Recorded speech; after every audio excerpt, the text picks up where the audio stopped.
What on earth is happening?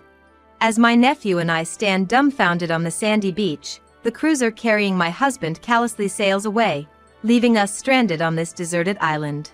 We were here for a family trip, supposed to enjoy camping. I had planned to create some beautiful memories for my adorable nephew. Now, left to behold this unbelievable scene, I could only stand frozen, powerless. My name is Nancy. I'm 37 years old and live with my husband, whom I've been married to for a few years now. We don't have any kids yet. Before getting married, it was just my younger sister, Emily, and me. Our parents, who were my everything, passed away simultaneously in March, just as I was about to graduate from high school. They were killed in a sudden car accident. At that time, Emily was only a 14-year-old middle school student. I wanted to do whatever I could to send Emily to college, so I started working immediately after my high school graduation. Emily studied hard, making use of every available moment, and using scholarships, she successfully graduated from college. Afterwards, Emily found a job, married a man she met in college. And drawing on her work experience, she and her husband started a business which turned out to be a great success. When Emily came to announce her engagement, she looked apologetic, saying, "I am getting married and becoming happy thanks to you, while you have not yet, but none of that mattered to me." I was just overjoyed to see my beloved sister finding someone she loved and intending to live a happy life with him. 2 years later, my nephew, named Scott, was born. Seeing Emily, surrounded by her new family and smiling happily, was all the satisfaction I needed. I met my current husband, David, a little while after Scott was born. We were introduced through a mutual friend. From the stories David told me when we started dating, I gathered that he didn't have a good relationship with his parents. They didn't support his wish to go to college. So he used student loans to attend, and is still repaying them. Both David and I come from complicated family backgrounds and have struggled with money for a long time. I think these shared experiences were what brought us together. I accepted David's proposal without hesitation. Since most of his earnings go towards repaying his student loan, I'm the one who contributes more to our household expenses. But I have no complaints about that. Rather, as two people who have faced hardships, we want to support each other and live our lives together. I have only met David's parents once, during our pre-wedding introductions, and haven't seen them since. I remember an awkward atmosphere hanging in the air at that meeting. Even though we can't afford luxuries, I felt a modest sense of happiness in our life. But then, a shocking incident occurred. I received a sudden call from the police, informing me that Emily and her husband were involved in a car accident. Emily and her husband passed away suddenly, leaving only Scott behind. Stunned, I left work early and hurried to the hospital where their bodies were kept. There, in front of the mortuary, sat a boy on a bench all alone. It was Scott, Emily's only son. There was nobody with him, he wasn't crying, and he just sat there looking anxious. Seeing Scott like that, I couldn't help but hold him tight. And I decided then and there that I would not let this boy be alone, that I would make him happy in place of my sister and her husband. When I brought Scott home, my husband didn't bother to hide his sour face. I had pleaded with David, who was cold towards Scott, many times, "Please stop behaving like that." At some point, he seemed to have developed affection for his nephew, and one day, out of the blue, he agreed to live together. "He's Nancy's beloved sister's child. We need to make him happy." While I found it puzzling that David could so suddenly change his mind, I took advantage of his change of heart and proceeded with the adoption. Scott would often show me his smile and seemed to bond well with me, but with David, he always seemed a bit distant. David's initial attitude towards Scott was very cold, and above all, Scott had just lost his biological parents. Until Scott calmed down, I decided to let things happen naturally, without pushing him. Additionally, Emily and her husband had left a considerable amount of inheritance for Scott. However, I decided it would be best to let Scott decide what to do with the money when he gets older, and until then, I decided not to touch it. Without David knowing, I prepared a safety deposit box and stored all documents related to the bank book, checks, and inheritance. By the way, Scott would sometimes stare blankly into the distance. There were also times when he appeared to be listening to something while staring at nothing. I had some idea about this. Emily once said, "Scott seems to be able to see and hear things we can't." However, I found it hard to believe at the time and brushed it off. This went on for a few months. Then, David suggested that we take a trip. "I'm thinking of going to a campground on an isolated island by cruiser. They have all the facilities there." "That sounds fun. But isn't the cruise expensive?" "You don't need to worry about that. A friend of mine was supposed to go, but something came up and he gave it to us at a very cheap price." Seeing David so happy, I slowly warmed up to the idea. I thought it would be a great opportunity for Scott. I hoped that cruising and camping would help change his mood. "Well, let's get ready then." As David cheerily left the room, Scott watched him go with a surprisingly cold gaze. "Scott, what's wrong?" "Aunt Nancy, there's something I want to tell you, but we have to keep it a secret from Uncle David." With that, Scott showed me something that looked like a voice recorder. And the conversation that played from it left me stunned. On the day of the trip, the cruiser carrying us left the harbor early in the morning. When we arrived at the island, David was the first to disembark and helped Scott and me off the cruiser. "Nancy, watch your step there." "Oh, thank you." "Scott, be careful not to trip, okay?" "Yeah." Seeing David in such a good mood, I was both bewildered and happy. After all, it was our first family trip together. I wanted to make many wonderful memories for Scott. "David, I'll unload the camping gear from the boat. You two go ahead and find a good place to pitch the tent." "Okay." Holding hands with Scott, I walked away from the ship. Once he saw us leave, David went back to the ship and began talking to the cruiser driver. And then... What? Unbelievably, my husband didn't disembark from the cruiser. Instead, he left Scott and me on the island, and the cruiser began to speed off into the open sea. In no time at all, the ship had disappeared from sight. What on earth is happening? I was completely at a loss for what was happening and mumbled these words to myself. "Nancy, it's okay," Scott said. "But... Mom said someone would come soon." "Mom? Emily? Emily said that?" Scott nodded emphatically.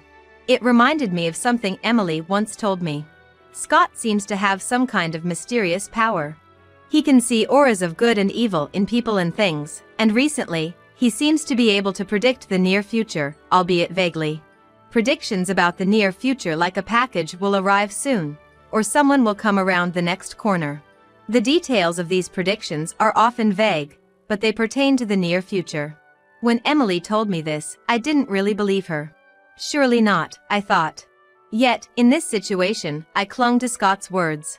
With a surge of hope from Scott's words, I decided to first protect myself from the heat of this midsummer day and moved to a shaded area where there was a breeze. I conserved energy by moving as little as possible. Luckily, we had a flask of tea in Scott's backpack, and we shared it. "Scott, are you okay? You don't feel sick or anything, do you?" "I'm fine." What? Nancy, look! They're coming!" In the direction Scott was pointing, I could see a small motorboat approaching. It seemed to be manned by 3 teenage boys. They looked extremely surprised to see us camping with only one bag. Of course they were. Apparently, they were having fun fishing in their parents' motorboat and visited various fishing spots. Fortunately, the deserted island we were on was one of the spots they frequently visited. Of course, the island is privately owned campsite and off-limits to anyone not involved. Thanks to their secret fishing game, our lives were saved. The boys let us ride in their motorboat, and Scott and I were able to return safely to the mainland. After saying goodbye to the boys, Scott pulled out a GPS from his backpack to show me. "Is that a GPS?"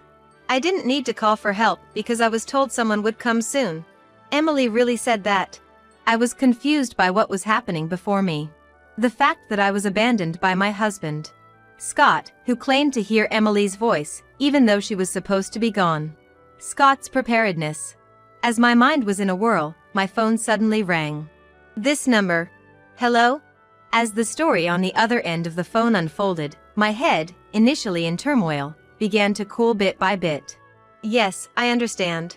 My body couldn't stop shaking with anger. "I can't believe he would stoop so low." "I absolutely won't forgive him. After what he's done to Scott and me. An eye for an eye. No, we'll give him triple what he gave us." After that, I made a call to certain people, explaining the situation. The next day. Phew, I'm beat. You're late, aren't you? What, Nancy? How are you here? My husband returned home leisurely, unaware that we had beaten him to it.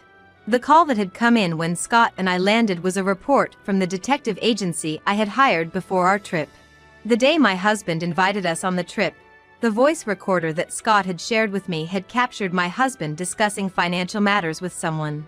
Nancy, I feel like he is up to no good. I was surprised that Scott even had a voice recorder, but what my husband was discussing was even more shocking. With a bad premonition, I decided to look into our joint savings account. And there was barely anything left. My husband had withdrawn the money without my knowledge. Shocked, I wanted to confront my husband right away. But I suppressed that urge, thinking it was best to first get solid evidence, so I decided to hire a detective agency. It was during the cruise trip before this report arrived that Scott and I nearly faced danger. After receiving the report from the detective agency, I immediately contacted my husband's parents to explain and confirm the course of the incident and the contents of the report. Upon hearing my story, my in-laws said, "We'd like to be present when you talk to David," and immediately made their way over here. That's how we got to this point. And there was another man present whom I had contacted. "Why are my parents here?" "So, you reported that Scott and I went missing, that we fell from the cruiser? How thoughtful of you." That's. "But we didn't fall from the cruiser, you left us on the island." My husband was pale and drenched in cold sweat, trying to think of some excuse. In addition to this incident, it seemed like my in-laws had something they wanted to confirm with my husband. According to the report from the detective agency and my in-laws, my husband had not been repaying his student loans at all. The truth was that he had a massive debt from gambling in his college days, and had asked his parents to cover the repayments on the condition of monthly payments. The reason he had been telling me he was estranged from his parents was entirely due to this debt, and he had cut off visits to his family so I wouldn't notice the delays in repayment. Moreover, for about the last year, those repayments had been delayed. And there was another reason for that. My husband was smitten with a certain club girl, and was splurging on her as if money was water. Because of this, he was not only unable to make repayments to his family, but he also spent our savings.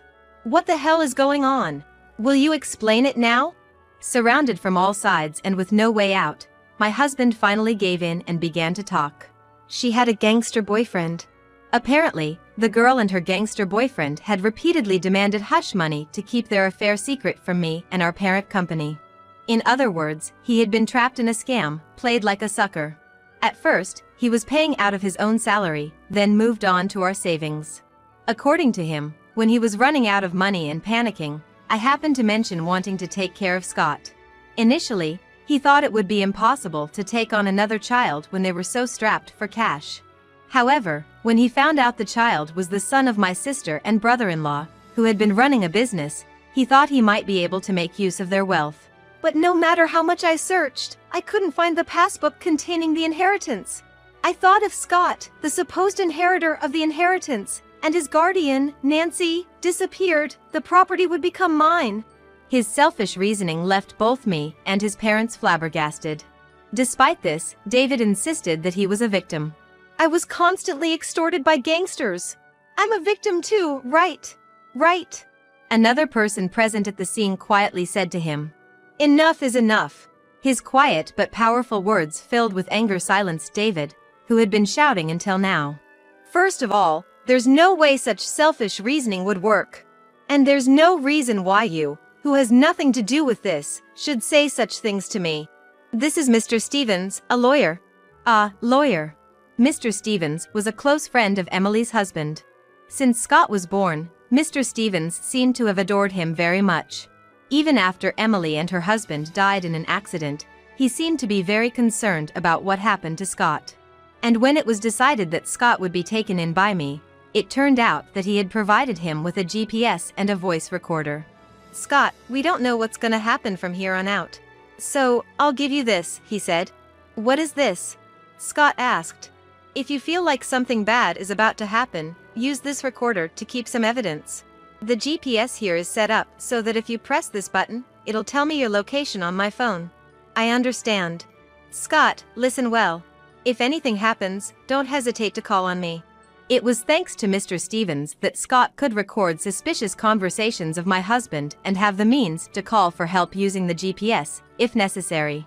And that ended up saving not only Scott but me as well. Scott is very important to me. I'll never forgive you for putting him in danger. My husband, unable to respond, just fell to his knees. Without any will to resist left, my husband was taken away by the police officers that Mr. Stevens had called. Later it turned out, the driver of the yacht was a gambling buddy of my husband's. He had apparently persuaded his friend that if the plan went well, they would make a lot of money, and got him involved in this scheme. The man was also sentenced to heavy punishment for his involvement in this murder and several other crimes. As for the girl who triggered this whole commotion and her gangster boyfriend, they were already on the police radar as habitual con artists. My husband's arrest led to their arrests as well, Mr. Stevens told me later. After my husband was arrested, I immediately filed for divorce. And so, I started living alone with Scott. Raising a boy was challenging and I often felt lost, but with the help of those around me, I managed to make it work. As for Scott's mysterious powers that greatly helped solve this case, it seemed to gradually disappear as he grew up. He doesn't hear voices of invisible people or see auras anymore, Scott tells me with a smile. Although I feel a twinge of sadness about it, seeing Scott smiling happily brings me great contentment. Mr. Stevens, who adored Scott, seemed very worried at first about me managing the inheritance as Scott's guardian. Aunt Nancy is fine, Scott assured him. Really? Why do you say that? Because Mom said so. She said she would definitely protect me, Scott replied with a grin. It seems he took Scott's words to heart. Before long, Scott started to beg to go out and play with just the three of us. Now, Scott watches with a happy, slightly mischievous face as Mr. Stevens, who has now completely warmed up to me, and I talk. Whenever I asked, "Why are you looking at me like that?" Scott would dodge the question with, "It's nothing." And at those times, Mr. Stevens would invariably let out an awkward, strained laugh. After several such exchanges, one day Mr. Stevens proposed to me, mentioning the prospect of marriage. Shocked, I asked Scott, "Did you know this was going to happen?" To which he replied with his usual evasive smile, "Who knows?"